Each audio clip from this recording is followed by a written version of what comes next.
નમસ્તે વિદ્યાર્થી મિત્રો, ઓનલાઈન લેક્ચર્સમાં બાળકો ફરી એકવાર આપનું હાર્દિક સ્વાગત છે. આજે આપણે કન્સેપ્ટ ભણવાનો છે આપણું પ્રકરણ નંબર 2 સ્થિત વિદ્યુત સ્થિતિમાન અને કેપેસિટન્સનો ભાગ નંબર 3. બરાબર, ચાલો સમજીએ. અગાઉના જે લેક્ચર છે, અગાઉનો જે આપણો ભાગ નંબર 2 છે, એમાં એક આપણે સૂત્ર તારવી ગયા કે ભાઈ સ્થિતિ ઉર્જાના સંદર્ભે, સ્થિતિ ઉર્જા એટલે બીજું કાંઈ નથી પણ કોઈ અનંત અંતરેથી કોઈ વિદ્યુત ક્ષેત્રના બિંદુ સુધી લાવવા માટે કરવું પડતું વિદ્યુત ક્ષેત્રની વિરુદ્ધ કાર્ય એટલે સ્થિતિ ઉર્જા. બરાબર, કોઈ પણ પદાર્થ ઉપર જ્યારે વિરુદ્ધ કાર્ય કરવામાં આવે બાળકો, ત્યારે હંમેશાને માટે એની સ્થિતિ ઉર્જામાં વધારો કરે છે. આપણે ધોરણ 11 સાયન્સમાં પણ ભણતા અને અત્યારે આપણા પ્રકરણ નંબર 2 માં પણ ભણીએ છીએ. હવે કન્સેપ્ટ એ છે કે કાલે આપણે કહેતા હતા કે થયેલું કાર્ય એ કોના ઉપર આધાર છે, તો કે વિદ્યુત ભાર ક્યુ ઉપર. પણ એક એવી રાશિ ઉત્પન્ન કરીએ અથવા એક એવી રાશિ ફિઝિક્સમાં ડેવલપ કરીએ કે જેમાં થયેલું કાર્ય એ વિદ્યુત ભાર ક્યુ ઉપર આધાર રાખે નહીં. એટલે આપણું વિદ્યુત સ્થિતિમાન. એટલા માટે આપણે જે થયેલા કાર્ય છે, આપણી જે ઉર્જા છે, એને આપણે ક્યુ વડે ભાગતા હતા. બરાબર, પણ એને એમ લઈ શકાય કે એકમ ધન વિદ્યુત ભારના મૂલ્યવાળો પદાર્થ, અને જો આવો એકમ ધન વિદ્યુત ભાર ધરાવતો વિદ્યુત ભાર હોય અને તમે એને અનંત અંતરેથી વિદ્યુત ક્ષેત્રના કોઈ બિંદુ સુધી લાવો બાળકો, તો થયેલું જે કાર્ય છે એ હવે સ્થિતિ ઉર્જા નહીં બોલાય પણ શું બોલાશે? વિદ્યુત સ્થિતિમાન. તો સમજીએ આપણું જે લાસ્ટ સમીકરણ છે એને લઈ અને આપણો કન્સેપ્ટ પૂરો કરીએ. આપણું જે લાસ્ટ સમીકરણ હતું એવું હતું કે ભાઈ વીપી માઇનસ વીઆર એટલે કે વિદ્યુત સ્થિતિમાનનો તફાવત બરાબર યુપી માઇનસ યુઆર, જે સ્થિતિ ઉર્જા મળી રહી છે એને ભાઈ આપણે શું કર્યા હતા ભાઈ? ક્યુ. બરાબર, કારણ કે સ્થિતિ ઉર્જાને ભાંગા ક્યુ શા માટે કર્યું? તેનું રીઝન એક આવું છે, કારણ કે આપણને જે વિદ્યુત સ્થિતિ ઉર્જાનો તફાવત છે એ થયેલું કાર્ય મળે છે અને કાર્ય એ ક્યુ ઉપર આધાર રાખતું હોવાથી મારે એને શેના વડે મેં ભાગી કાઢ્યું ભાઈ? ક્યુ વડે ભાગી નાખ્યું, જેથી કરીને મને એક રાશિ પ્રાપ્ત થઈ અને એ રાશિ એટલે આપણું કઈ? વિદ્યુત સ્થિતિમાન. તો હવે જેમ સ્થિતિ ઉર્જાનો તફાવત આપતા હતા, સમીકરણ નંબર 1 કહીએ ને, જેમ આપણે સ્થિતિ ઉર્જાના તફાવતની વ્યાખ્યા શું લખી હતી ભાઈ? તો કે ને આવું કહેતા હતા કે જો જી સ્થિતિ ઉર્જાનો તફાવત એટલે ધન વિદ્યુત ભારને, સોરી, કોઈ વિદ્યુત ભાર ક્યુ ને એક બિંદુએથી બીજા બિંદુએ લઈ જવા માટે કરવું પડતું કાર્ય, જેને આપણે સ્થિતિ ઉર્જાનો તફાવત કહેતા હતા. એમ અહીંયા વિદ્યુત સ્થિતિમાનનો તફાવત એટલે શું? વિદ્યુત સ્થિતિમાનનો તફાવત, બે એક જ તફાવત છે. સ્થિતિ ઉર્જાનો તફાવતની જો વ્યાખ્યા આવડે એટલે વિદ્યુત સ્થિતિમાનના તફાવતની વ્યાખ્યા એકદમ સહેલી છે. સ્થિતિ ઉર્જાના તફાવતમાં ક્યુ ને આપણે એકમ લેતા ન હતા. બરાબર, એટલે આપણે નામ જ આપતા હતા ક્યુ વિદ્યુત ભારને. પણ હવે જો વિદ્યુત સ્થિતિમાનના તફાવતની વાત કરવી હોય તો આમ બોલાય વિદ્યુત સ્થિતિમાનનો તફાવત એટલે ક્યુ નું મૂલ્ય કેવું લઈએ છીએ? 1 એકમ ધન વિદ્યુત ભારને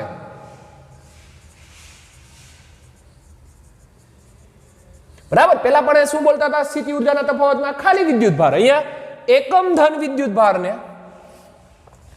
વિદ્યુત ક્ષેત્રના કોઈ એક બિંદુએથી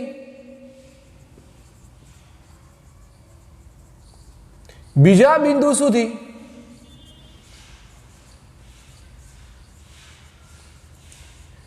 લઈ જવા માટે કરવું પડતું વિરુદ્ધ કાર્ય એટલે આપણો વિદ્યુત સ્થિતિમાનનો તફાવત. બરાબર, આ કન્સેપ્ટને આપણે એમ સમજી શકીએ છીએ બાળકો. એક ને એક જ આકૃતિ છે, જેમ આપણી સ્થિતિ ઉર્જાનો તફાવત હતો. સ્થિતિ ઉર્જાના તફાવતમાં શું આપણે આકૃતિ દોરતા હતા? તો કે ભાઈ ઉગમ બિંદુ પાસે કેપિટલ ક્યુ જેટલું વિદ્યુત ભારનું શું છે ભાઈ? વિદ્યુત ક્ષેત્ર. અને કોઈ આર અને પી જે વિદ્યુત ક્ષેત્રના અંદર આવેલા બિંદુઓ છે, આ બિંદુઓમાં આર થી પી એક વિદ્યુત ભાર ક્યુ ને મારે શું કરવો છે? ક્યાં લાવવો છે? પી બિંદુએ લાવવો છે. બરાબર, એટલે હું સ્થિતિ ઉર્જા ભણતો હતો, પણ જો હું ક્યુ નું મૂલ્ય 1 કુલમ લઈ લઉં, એટલે કે એકમ ધન વિદ્યુત ભારની સાથે વાત કરું, તો હવે અહીંયા સ્થિતિ ઉર્જા નહીં પણ શું બોલાશે? વિદ્યુત સ્થિતિમાનનો તફાવત. કારણ કે થતું કાર્ય એ આપણા થતું કાર્ય એ ક્યુ થી કેવું બની ગયું બાળકો? સ્વતંત્ર બની ગયું. એટલે ખાસ કન્સેપ્ટ આપણે શીખવાનો છે કે ભાઈ વિદ્યુત સ્થિતિ ઉર્જા અને વિદ્યુત સ્થિતિમાનમાં શું પ્રોબ્લેમ છે, શું તફાવત છે, બરાબર. એક જ કન્ડિશન છે કે ભાઈ જે યુ છે એમાં થયેલું કાર્ય એ ક્યુ ના સમપ્રમાણમાં છે, પરંતુ જે વી છે એમાં થયેલું કાર્ય એ એકમ ધન વિદ્યુત ભાર માટે છે, એટલે કે W ના છેદમાં Q છે, ત્યારે V નું સૂત્ર ડેવલપ થાય, બરાબર. તો આપણે ખાસ બાળકો યાદ રાખવાનું છે કે ભાઈ વિદ્યુત સ્થિતિમાનનો તફાવત અને સ્થિતિ ઉર્જામાં કોઈ જાજો ડિફરન્સ છે નહીં. ફક્ત જ્યાં તમે ધન વિદ્યુત ભાર બોલો છો, જ્યાં તમે ખાલી વિદ્યુત ભાર કહો છો સ્થિતિ ઉર્જામાં, ત્યાં આપણે વિદ્યુત સ્થિતિમાનમાં શું બોલશું? એકમ ધન વિદ્યુત ભાર. આગળ વધીએ આપણા કન્સેપ્ટમાં. આ તો તફાવત મળ્યો, બરાબર. ચાલો ભાઈ, મારે કોઈ એક બિંદુએ મૂલ્ય જોતું હોય તો આપણે કાલે જ એવું કરતા હતા કે ભાઈ સ્થિતિ ઉર્જાનો સૌથી પહેલા તફાવત મેળવો, પછી કોઈ એક બિંદુએ સ્થિતિ ઉર્જાનું મૂલ્ય મેળવું એટલે કે યુપી મેળવું. તો અહીંયા મારે વીપી જોઈએ છે. હવે વીપી જોતું હોય તો વીઆર નું મૂલ્ય કેવું કરવું પડે? 0 કરવું પડે. અને એ વીઆર ને 0 કરવા માટે આપણે વિદ્યુત ક્ષેત્રની ક્યાં ફેંકવો પડે? બહાર. એટલે ક્યાં રાખવો પડે એને? અનંત અંતરે. તો સમજીએ કન્સેપ્ટ, આકૃતિ દોરીને સમજીએ.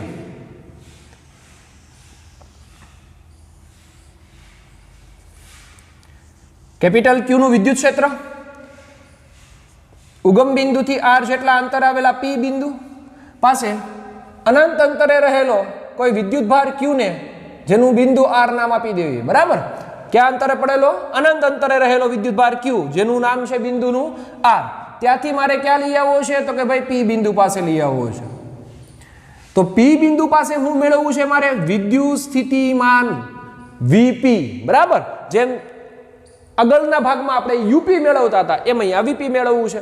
તો શું લખશું ભાઈ? અહીંયા અનંત અંતરે જેમ આપણી વિદ્યુત સ્થિતિ ઉર્જા 0 હતી, ખાસ યાદ રાખવું બાળકો, અનંત અંતરે વિદ્યુત સ્થિતિ ઉર્જા 0. હવે વિદ્યુત સ્થિતિ ઉર્જા 0 ક્યારે થાય? કાર્ય ન થાય ત્યારે.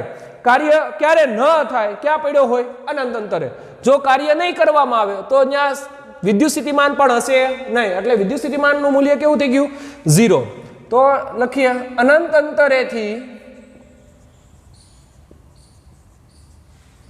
Q નું મૂલ્ય અહીંયા કેવું રાખીએ છીએ? વિદ્યુત સ્થિતિમાનમાં 1 કુલમ, જ્યારે સ્થિતિ ઉર્જામાં ખાલી Q, બરાબર. અનંત અંતરેથી એકમ ધન વિદ્યુત ભારને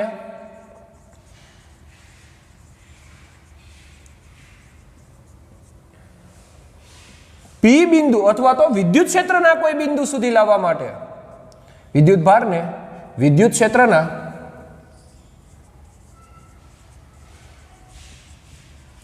કોઈ બિંદુ સુધી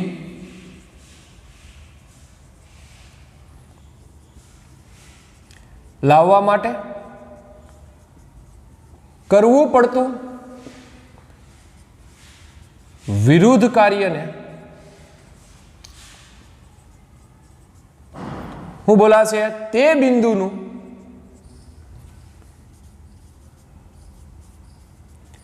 વિદ્યુત સ્થિતિમાન, બરાબર.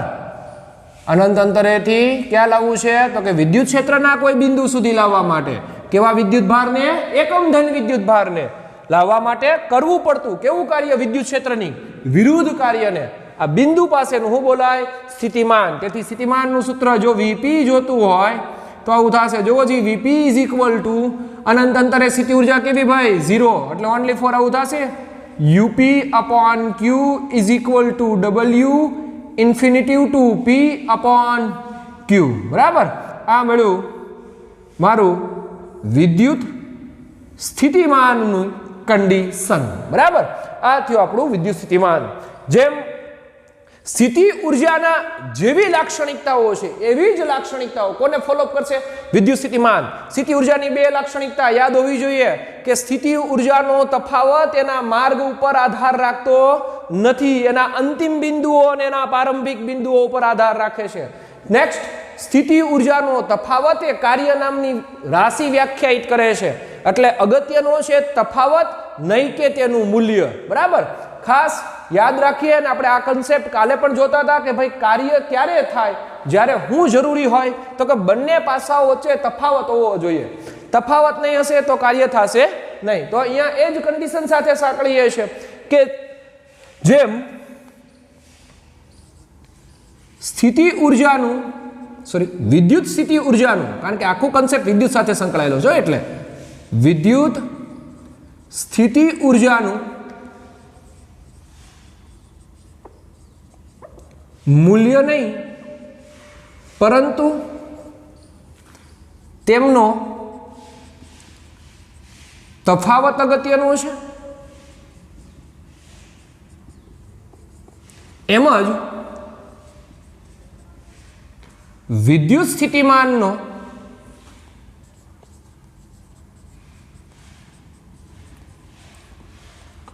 મૂલ્ય નહીં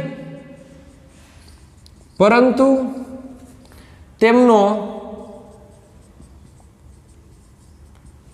તફાવત અગત્યનો છે.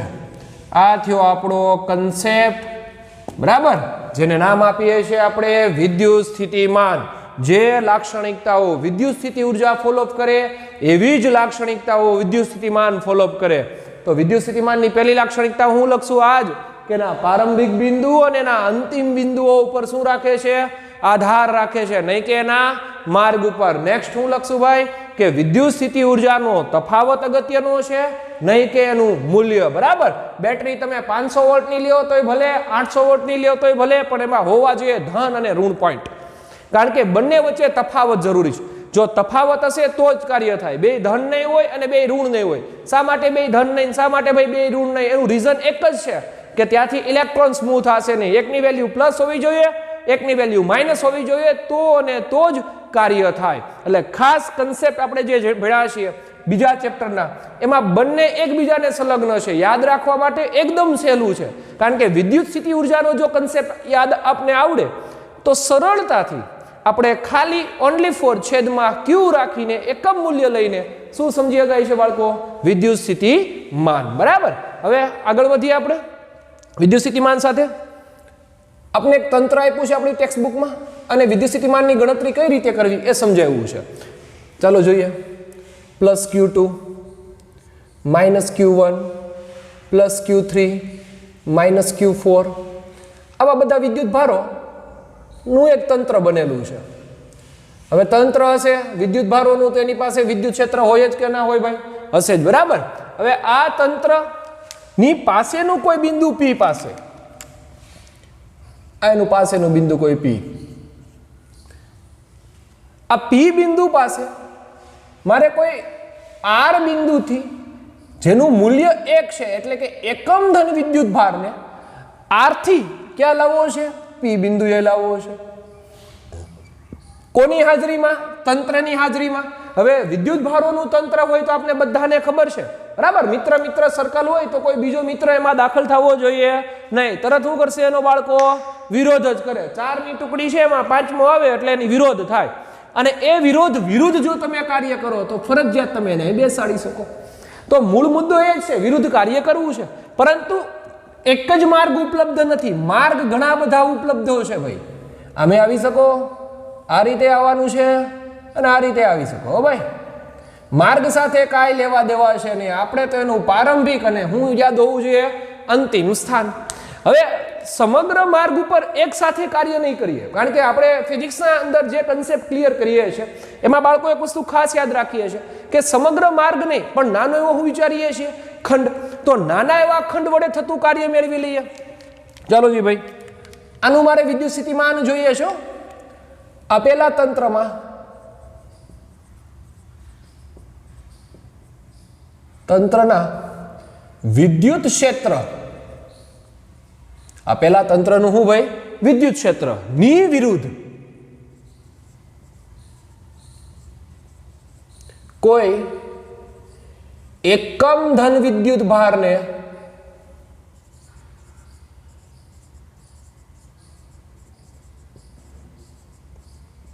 R થી P સુધી લઈ જવા માટે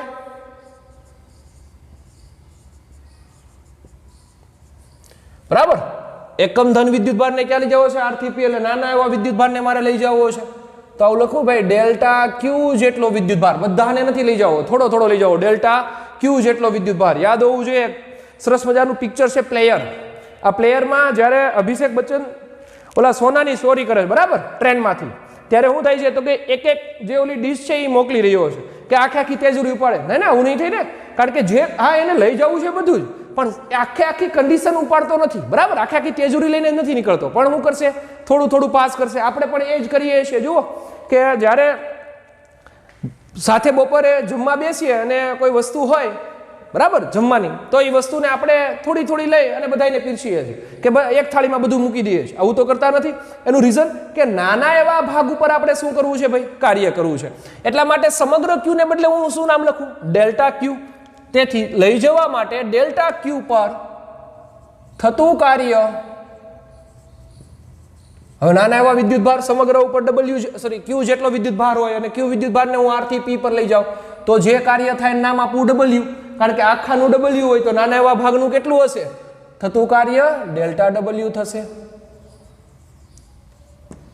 તેથી મળતું વિદ્યુત સ્થિતિમાન એટલે કે ડેલ્ટા વી, કારણ કે કાર્ય નાનો એવો ભાગ, વિદ્યુત ભાર પણ નાનો એવો ભાગ, તો વિદ્યુત સ્થિતિમાન એટલે શું લખાય બાળકો, જોવો જી ડેલ્ટા ડબલ્યુ ના છેદમાં ડેલ્ટા ક્યુ. હમણાં જ આપણે ભણ્યા છીએ કે કાર્યને શેનાથી સ્વતંત્ર કરવો છે, વિદ્યુત ભારથી સ્વતંત્ર કરવો છે.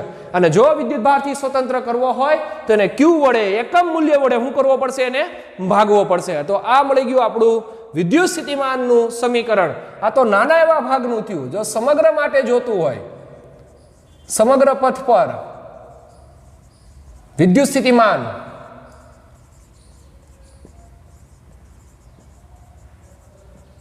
તો સમગ્ર પથ ઉપરનું વિદ્યુત સ્થિતિમાન જોતું હશે તો થશે V is equal two W/Q. આ થયું આપણું વિદ્યુત સ્થિતિમાનનું સૂત્ર. અને બાળકો અહીંયા તમે હજી એક પણ વ્યાખ્યા આપી શકો છો. જોવો જી છેદમાં હોય ને આપણે શું બોલીએ છીએ, એકમ. પણ પરીક્ષણનું મૂલ્ય હંમેશા કેવું લઈએ છે, પોઝિટિવ બરાબર, નેગેટિવ આપણે પસંદ કરતા નથી. તો એકમ ધન વિદ્યુત ભારને વિદ્યુત ક્ષેત્રના કોઈ બિંદુ સુધી લાવવા માટે કરવું પડતું કાર્ય એટલે વિદ્યુત સ્થિતિમાન. આ થયું એનું સૂત્ર અને સાથે સાથે એની વ્યાખ્યા. આનો એકમ થશે W એટલે થશે જૂલ, કાર્યનો એકમ જૂલ. અને Q નો તો જાણીએ છીએ શું બનશે, કુલમ બરાબર. પારિમાણિક સૂત્ર આપણે જોતું હોય તારવી દઈએ. વિદ્યુત સ્થિતિમાનનું પાસું ટેક્સ્ટબુકમાં છે નહીં, પણ આપણા માટે અગત્યનું છે હો ભાઈ. V બરાબર W ના છેદમાં Q. W એટલે હું લખાય F ગુણ્યા R. હવે આપણી પાસે બધી વેલ્યુ છે, રાખી દે એટલે V નું શું મળી જાય, પારિમાણિક સૂત્ર. તેથી V નું પાસું શું થશે, F નું M1 L1 T-2, કારણ કે કિલોગ્રામ ગુણ્યા પ્રવેગ, તો પ્રવેગ નો થાય મીટર પ્રતિ સેકન્ડ સ્ક્વેર. આનું M1 L1 T-2 આ અંતર છે એટલે એનું થશે L1. Q એટલે A1 T1 કોના ઉપરથી, તો કે ભાઈ I બરાબર Q/T પરથી. Q ઇઝ ઇક્વલ ટુ હું લખીએ ગાય I ઇન્ટુ T બરાબર. ચાલો, તેથી V નું પાસું શું થશે, M1 L1 L1 is L2 T1 ઉપર જાય એટલે માઇનસ T-3 A-1. આ થઈ ગયું આપણું પારિમાણિક સૂત્ર બરાબર, વિદ્યુત સ્થિતિમાનનું. ખાસ બાળકો વિદ્યુત સ્થિતિમાનનો કન્સેપ્ટ આપણે યાદ હોવો જોઈએ. સાથે સાથે આપણે એ પણ સમજવું છે કે વિદ્યુત સ્થિતિમાન કોના લીધે ડેવલપ થયું. જો આ વિદ્યુત ક્ષેત્ર ન હોત, વિચારો વિદ્યુત ક્ષેત્ર છે જ નહીં, નદીના પટમાં કાંઈ પાણી છે જ નહીં, એકદમ નદી ખાલી છે, તો ક્રિકેટ રમવાની મજા કેવી આવે, જોરદાર. પરંતુ જો નદીના પટમાં મેક્સિમમ વેગથી પાણી જતું હોય તો ક્રિકેટ રમી શકાય નહીં. અને જો છતાંય રમવું હોય તો નદીના પ્રવાહના વેગની વિરુદ્ધ દિશામાં મારે સતત એના ઉપર શું કરવું પડે બાળકો, કાર્ય કરવું પડે. તો કન્સેપ્ટ અહીંયા એ છે, કોના લીધે વિદ્યુત સ્થિતિમાન જન્મ્યું, તો કે વિદ્યુત ક્ષેત્રના લીધે જન્મ્યું. ક્ષેત્ર ન હોય તો વિદ્યુત સ્થિતિમાન ન જન્મે, વિદ્યુત સ્થિતિ ઉર્જા ન ઉત્પન્ન થાય. જો પૃથ્વીનું ગુરુત્વાકર્ષણ બળ ન હોત તો ઇમેજ, પૃથ્વીનું ગુરુત્વાકર્ષણ બળ છે જ નહીં, તો મારે કોઈ પણ પદાર્થને ઉપર લાવવા માટે બળ ન આપવું પડે. અને જો ન બળ આપત તો આ પદાર્થની અંદર એની સ્થિતિ ઉર્જા સંગ્રહાશે નહીં. એટલે કન્સેપ્ટ બાળકો એ છે, જરૂરી છે ક્ષેત્ર, ક્ષેત્ર વિના એની ઉર્જામાં વધારો થાય નહીં. વિરોધ કરનારો કોઈ ભાગ હોવો જોઈએ. બરાબર. એટલે જ આપણે કહીએ ને કે ભાઈ કોઈ કામ કરીએ ને આ વિરોધ કરવાવાળા જાજા હોય, જેટલું વિરોધ કરવાવાળા જાજા હશે એટલું કામ આપણે બેટર કરશું, કારણ કે આપણે એને એ સાબિતી આપી છે કે તમારા વિરોધમાં છતાંય અમે કામ કર્યું ને તમારા કરતા બેટર કરીએ છીએ. એનું રીઝન તો વિદ્યુત ક્ષેત્રની હાજરી વિદ્યુત સ્થિતિમાન નામની રાશિ આપે છે. છતાંય કન્ડિશન પ્રમાણે વિદ્યુત ક્ષેત્ર એ કેવી રાશિ છે બાળકો? સદિશ રાશિ છે. એટલે કે એને એક્સ દિશા હોય, વાય દિશા હોય, ઝેડ દિશા હોય, પરંતુ વિદ્યુત સ્થિતિમાન સદિશ રાશિ છે નહીં. એ કેવી રાશિ છે ભાઈ? અદિશ રાશિ છે. કેવી છે? અદિશ. ખાસ આપણે યાદ રાખશું, વિદ્યુત ક્ષેત્ર એ સદિશ રાશિ છે. હવે જે સદિશ રાશિ હોય એનો આ સરળતાથી સરવાળો, સરળતાથી જે તે બીજગણિતના નિયમો ફોલોઅપ આપી શકાય નહીં, કારણ કે સદિશ એટલે દિશા સાથે લાવવી પડે, મૂલ્ય નથી. બરાબર. એટલે વિદ્યુત ક્ષેત્ર એ સદિશ રાશિ છે, પરંતુ વિદ્યુત સ્થિતિમાન એ અદિશ રાશિ છે. આ થયો આપણો વિદ્યુત સ્થિતિમાનનો કન્સેપ્ટ, જેમાં આપણે બે મુદ્દાઓ જે ભણ્યા છીએ, એક વિદ્યુત સ્થિતિ ઉર્જા સાથે એની લાક્ષણિકતાઓને યાદ રાખી અને એની સાથે સાથે આપણે આ વિદ્યુત સ્થિતિમાનની લાક્ષણિકતાઓ પણ યાદ રાખી છે. બરાબર. આ થયું આપણું વિદ્યુત સ્થિતિમાન. હવે ભણવું છે, જેમ ડાયપોલનું વિદ્યુત ક્ષેત્ર જોતા હતા એમ ડાયપોલનું વિદ્યુત ક્ષેત્ર જેમ જોતા હતા, સાથે સાથે આપણે બિંદુવત વિદ્યુતભારનું વિદ્યુત ક્ષેત્ર જોતા હતા. બરાબર. બિંદુવત વિદ્યુતભારનું વિદ્યુત ક્ષેત્ર શું જોયું ભાઈ? KQ/R², આવું r કેરેટ વાળું. ડાયપોલમાં બે પર મળ્યા, એક એની અક્ષ ઉપર અને એક એની વિષુવ રેખા ઉપર. એમ અહીંયા હવે આપણે આ જ કન્ડિશન સાથે હાલવાનું છે. બરાબર. સૌથી પહેલા બિંદુવત વિદ્યુતભાર એટલે કે એકલ ધન વિદ્યુતભાર કે એકલ ઋણ વિદ્યુતભાર સાથે કામ કરશું, પછી વિદ્યુત ડાયપોલ સાથે કામ કરવાના છીએ. તો પહેલો મુદ્દો આપણો જે છે, ખાસ આપણા બોર્ડ સંલગ્ન મુદ્દાઓ છે આ બધા, હવે યાદ રાખશું આને. બિંદુવત વિદ્યુત ભારનું શું મેળવવું છે મારે? વિદ્યુત સ્થિતિમાન. બરાબર. અગાઉના ચેપ્ટરમાં આપણે શું મેળવતા હતા? તો કે વિદ્યુત ક્ષેત્ર. હવે બિંદુવત વિદ્યુત ભારનું શું મેળવવું છે બાળકો? વિદ્યુત સ્થિતિમાન. જોઈએ, ત્યાં પણ આપણે કોઈ વિદ્યુત ભારને ઉગમ બિંદુ પર રાખ્યો છે અને ત્યાંથી કામ કર્યું છે. અહીંયા પણ આપણે એ જ કામ કરવાનું છે કે ધારો કે ઉગમ બિંદુ પર રાખેલા કેપિટલ Q ના વિદ્યુત ક્ષેત્રની અંદર શું મેળવવું છે મારે? વિદ્યુત સ્થિતિમાન. બરાબર. ઉગમ બિંદુથી r જેટલા અંતરે આવેલા P બિંદુ પાસે વિદ્યુત સ્થિતિમાન મારે જોઈએ છે. ઓનલી ફોર P બિંદુ પાસે વિદ્યુત સ્થિતિમાન જોઈએ છે, વિદ્યુત સ્થિતિમાનનો તફાવત નહીં. તો આપણા મનમાં તરત એક લાઈટ થવી જોઈએ બાળકો કે એક બિંદુ તો ક્યાં હશે? જો કોઈ એક બિંદુની જ વાત કરતા હોઈએ તો હમણાં જ આ કન્સેપ્ટ ભણ્યા, એક બિંદુ ક્યાં હશે? તો કે અનંત અંતરે હશે. એટલે આપણા એકલ જે ધન વિદ્યુત ભાર છે Q એ ક્યાં છે? આપણો અનંત અંતરે છે. ક્યાં છે ભાઈ? અનંત અંતરે છે. હવે અનંત અંતરેથી મારે P બિંદુ સુધી લાવવા માટે વિદ્યુત ક્ષેત્રની વિરુદ્ધ શું કરવું પડશે? કાર્ય કરવું પડે. અને એ કાર્ય બરાબર છે આના P પોઝિટિવ Q, અહીંયા પણ પોઝિટિવ કેપિટલ Q, બંને વચ્ચે અપાકર્ષણ થશે. એટલે વિદ્યુત ક્ષેત્રની વિરુદ્ધ કાર્ય કરવું પડે. અને જે વિદ્યુત ક્ષેત્રની વિરુદ્ધ કાર્ય કરું એની કઈ ઉર્જામાં સંગ્રહ છે? વિદ્યુત સ્થિતિમાન. બરાબર. ટોટલ અંતર અહીંયાથી અહીં સુધીનું કેટલું છે ભાઈ? r છે. આપણે સીધું P પાસે લાવીશું નહીં. બરાબર. ધીમે ધીમે આપણે અહીંયાથી અચળ ઝડપથી ગતિ કરતા કરતા P બિંદુએ લાવીએ. ધારો કે એને સૌથી પહેલા હું P' પર લાવ્યો, P' પર P બિંદુ એને મૂળ સ્થાને નહીં, માંડવે નથી લાવતા. બરાબર. આગળની શેરીમાં આપણે રાસ ગરબા રમવા એટલે આપણે ન્યા રાખ્યા. આને જરાક ઉતારો સમજીએ. આપણો કોણ છે ભાઈ? તો કે જાન પક્ષનો ઉતારો અહીંયા દીધો છે, ત્યાંથી અહીંયા આપણે ગરબા રમવાના છે. બરાબર. બે ઠેકાણે ગરબા રમશું, એક આપણો ગરબી ચોકમાં અને એક રામ મંદિરના ચોકમાં. ચાલો જોઈએ. તો આને નામ આપીએ આપણે P'. જે આપણા માંડવાથી કેટલું અંતર છે? તો કે આપણો માંડવો મૂળભૂત અહીંયા કારણ છે, આપણો P અહીંયા છે, એનાથી અહીંયા સુધીનું જે અંતર છે ટોટલ એ છે આપણો r' નામ આપ દો આને. r', ઉગમ બિંદુથી અંતર r'. ચાલો હવે આપણે લાવવાનો છે એ વિદ્યુતભારને આમ ને આ તરફ, તો ધીમે ધીમે મેલાવીએ અને જે આકૃતિ આપણે સમજાવે છે એનું શું કરી દઈએ લખાણ. ધારો કે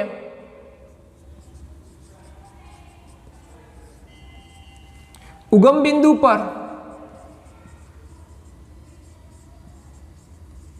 રહેલો ક્યુ વિદ્યુત ભારના વિદ્યુત ક્ષેત્રમાં, બરાબર, ક્યુ વિદ્યુત ભારના વિદ્યુત ક્ષેત્રમાં આર અંતરે આવેલા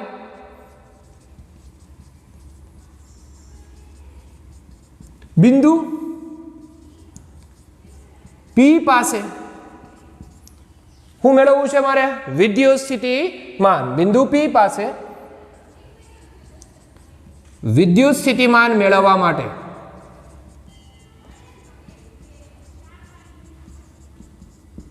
હવે વિદ્યુત સ્થિતિમાન મેળવવા માટે શું કરશું ભાઈ? તો કે ભાઈ અનંત અંતરે રહેલો વિદ્યુત ભારને પેલા ક્યાં લાવશું? પીડીએસ પાસે લાવશું. અને પીડીએસ પર વિદ્યુત ક્ષેત્રની કેવી દિશામાં કાર્ય કરવું પડશે? વિરુદ્ધ દિશામાં કાર્ય કરવું પડે.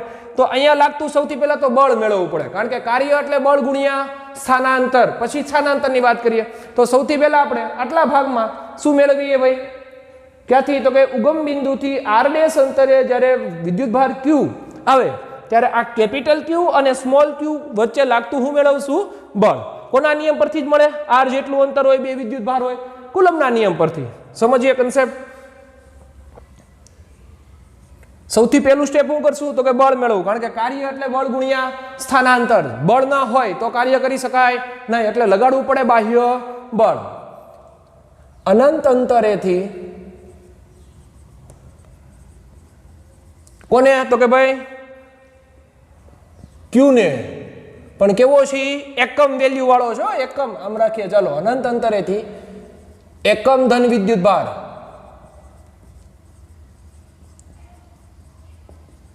ને ક્યાં લઈ આવીએ? પીડેશ બિંદુ પર લાવતા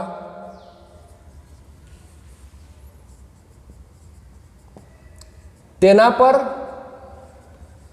લાગતું કેવું બળ હશે? કેપિટલ ક્યુ. તો અપાકર્ષી બળ, બરાબર. લાગતું અપાકર્ષી બળ કેટલું થશે? તો કે F is equal to Newton કુલમનું સૂત્ર કે વિદ્યુતભાર ક્યુ સ્મોલ ક્યુ, બે વચ્ચેનું અંતર જોવું જોઈએ. પી ડેશ બિંદુ પાસે આર ડેશ જેટલું અંતર છે, એટલે આર ડેશ નો વર્ગ into R dash caret F સદિશ. હવે ક્યુ નું મૂલ્ય તો કેવું છે બાળકો? 1, બરાબર. તેથી આપણું સમીકરણ આવું થઈ જશે ભાઈ, એફ સદિશ બરાબર કે Q upon R dash square R dash caret, જ્યાં ક્યુ ઇઝ ઇક્વલ ટુ 1 એકમ વિદ્યુત ભાર છે એટલા માટે. આ થયું આપણું સમીકરણ નંબર 2. લાગતું શું મેળવી લીધું ભાઈ? બળ મેળવી લીધું, બરાબર. હવે સ્થાનાંતર જોઈએ છે તો આપણો આખો કન્સેપ્ટ એ છે કે ભાઈ મારે અહીંયાથી અહીંયા સુધી આવવું છે તો હું સમગ્ર માર્ગ ઉપર એક સાથે નહીં આવીશ, પણ નાનો એવો હું વિચારીશ ખંડ. એટલા માટે ધારો કે પીડીએસ થી મેં ડેલ્ટા આર જેટલું સ્થાનાંતર કર્યું. કેટલું સ્થાનાંતર કર્યું? ડેલ્ટા આર, બરાબર. નાનો એવો ખંડ વિચાર્યો અહીંયાથી. પીડીએસ થી ક્યાં આવવું છે? પી બાજુ. એટલે મેં અહીંયા સુધી જે એટલું અંતર કાપીને અહીંયા સુધી આવ્યો છે, તો અહીંયા મળ્યું મને ડેલ્ટા આર. એનો અર્થ આમ કરી રહ્યો છું બાળકો કે સમગ્ર વિદ્યુત ભાર જ્યારે આખા વિસ્તાર ઉપર હું સ્થાનાંતરનો કન્સેપ્ટ લઈશ નહીં, નાના એવા ખંડનો વિચાર કરું. એટલે મેં અહીંયા પીડીએસ થી ડેલ્ટા આર જેટલા અંતરે કોઈ બિંદુ નામ આપી દઈએ આપણે, એ બિંદુ. સપોઝ ધેટ એ બિંદુ. પી થી પીડીએસ થી ક્યાં આવી રહ્યો છું? એ બિંદુ. તો એટલું જે સ્થાનાંતર છે એટલું છે ડેલ્ટા આર.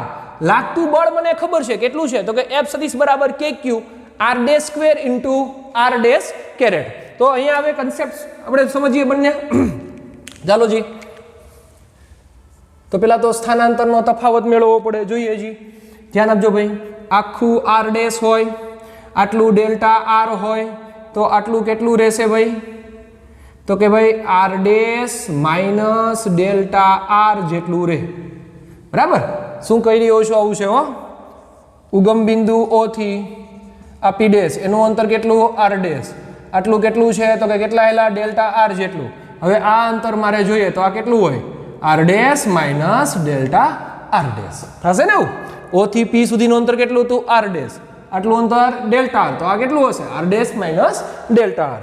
તો હવે તફાવત મળી જાય. જોવો જી પ્રારંભિક બિંદુ કેટલું હતું આર ડેશ, અંતિમ બિંદુ કેટલું થયું ઉગમ બિંદુથી તો કે R dash minus delta R. તેથી સ્થાનાંતરનો તફાવત લખીએ અહીંયા પી ડેશ થી એ બિંદુ વચ્ચે ડેલ્ટા આર ડેશ રાખીએ, ડેલ્ટા આર ડેશ જેટલું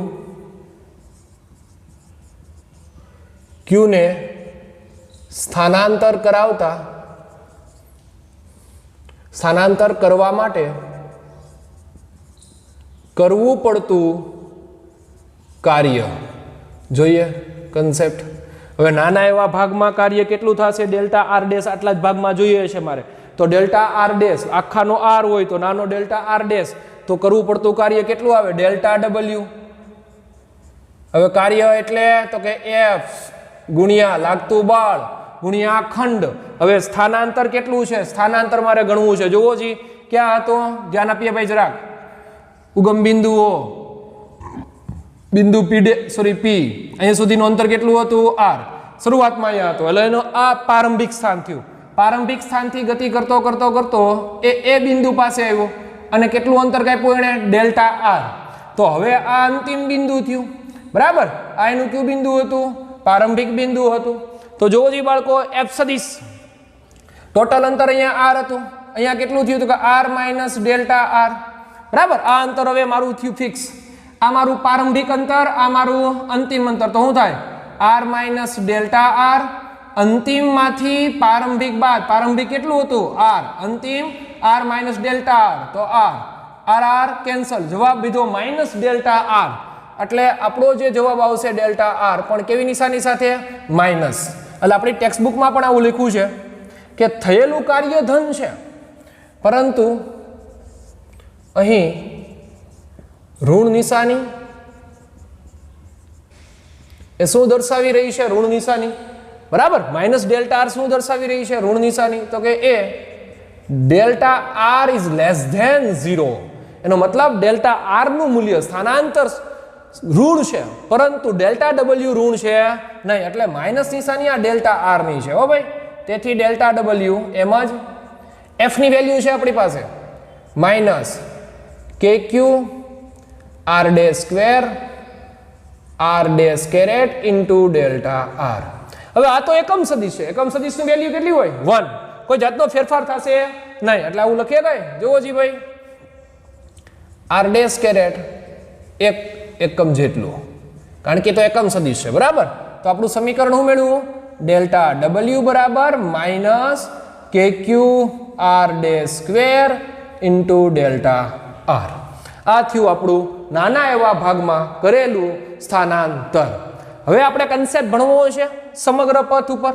આપણે નાના એવા ખંડની વાત કરી ભાઈ. નાના એવા ખંડમાં થયેલું કાર્ય આપણે મેળવી લીધું.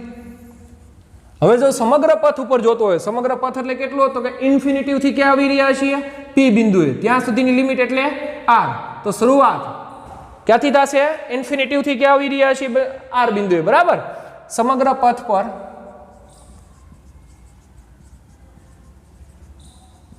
થતું કાર્ય W બરાબર ઇન્ટિગ્રેશન ઓફ ક્યાંથી ક્યાં આવશું ઇન્ફિનિટી થી ક્યાં આવી રહ્યા છીએ આર. એટલે આપણી લોઅર લિમિટ થશે ઇન્ફિનિટી, અપર લિમિટ થશે આર ડેલ્ટા ડબલ્યુ. કારણ કે દરેક ભાગમાં આવા નાના નાના હું વિચારી શકું બાળકો ખંડ, અને જો દરેક ભાગમાં આવા નાના નાના ખંડ વિચારી શકો તો દરેક ખંડનું મારે કાર્ય ગણવું હશે તો હું કરી દઈશ એનું સંકલન. એટલા માટે થયેલું કાર્ય W integration of infinity to R delta W ની શું મૂકીએ વેલ્યુ કે Q upon R dash square delta R. પણ જ્યારે સંકલનમાં ડેલ્ટા આર આવે અને લિમિટ સાથે તો આ ડીઆર બનશે. એટલા માટે ડેલ્ટા આર નું શું થઈ જશે ડીઆર બરાબર. શા માટે કારણ કે આવું આપણે અગાઉ લિમિટ આપવી પડે. જેમ ખંડ નાનો એમ કાર્ય ચોક્કસ થાય. એટલે જો તમે લિમિટ આપો તો લિમિટ આને તો લાગુ ન પડે, અને લિમિટ અને ડેલ્ટા ભેગા થાય તો શું બની જશે? dr. એટલા માટે જ્યારે સંકલનની આપીએ તો આપણી ટેક્સ્ટબુકમાં સીધું આપી દીધું છે કે w is equal to infinity to r integration minus kq r ડે સ્ક્વેર dr. dr ક્યાંથી આવ્યું છે એનું રીઝન જોજે, આ સમેશન થાય, બધાનું તમે સમેશન કરી શકો. આવા આ નાનો એવું સ્ટેપ લખી દઉં કે આવા ડેલ્ટા w મારે કુલ બળ જોતું હોય બાળકો, તો શું થશે? કુલ કાર્ય જોતું હશે તો સમેશન ઓફ કેટલા છે આવા? તો કે દાખલા તરીકે n જેટલા છે I21 ડેલ્ટા wi, બરાબર? દરેક નાના નાના ખંડનો સરવાળો કરો તો w integration of n I21 સંકલન ડેલ્ટા wi એટલે હું રાખું માઇનસ kq r ડે સ્ક્વેર ડેલ્ટા r, બરાબર? સાથે સમેશન છે જ મારી પાસે. હવે સમેશનમાં હું જો લિમિટ આપું અહીંયા કે ભાઈ નાનો એવો ખંડ વિચારું, limit delta r tense two 0, તો લિમિટ અને સમેશન ભેગા થાય એટલે શું બની જશે? ઇન્ટિગ્રેશન. આને તો કાંઈ લિમિટ લાગુ ન પડે, આ તો અચળ પદો છે બધા જ. હવે કોણ રહ્યું? તો કે લિમિટ અને આ ડેલ્ટા r ને લાગુ પડશે એટલે એ બની જશે dr. તો આ મળી જાય આપણું સમીકરણ. પણ ટેક્સ્ટ બુકમાં આપણે સીધું જ આપી દીધું છે, એટલા માટે આપણે અહીંયા ખાસ આપણે યાદ હોવું જોઈએ કે આનું તમે સમેશન કરો અને પછી લિમિટ આપો તો હું શેમાં રૂપાંતર થઈ જાય બાળકો? એ સંકલનમાં. રેડી? ચાલો આગળ વધીએ આપણો કન્સેપ્ટ.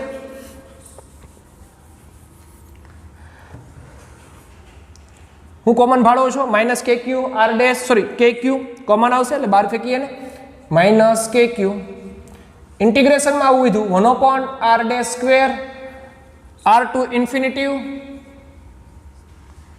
અને dr. હવે r ડેશ છેદમાં સ્ક્વેર છે ને અપર લઈ જાય તો કેવું થઈ જશે? માઇનસ. તેથી w બરાબર minus kq integration infinity to r dash ની -2 dr. કારણ કે અહીંયા પ્લસ છે, ઉપર આવે કેવી થઈ જાય?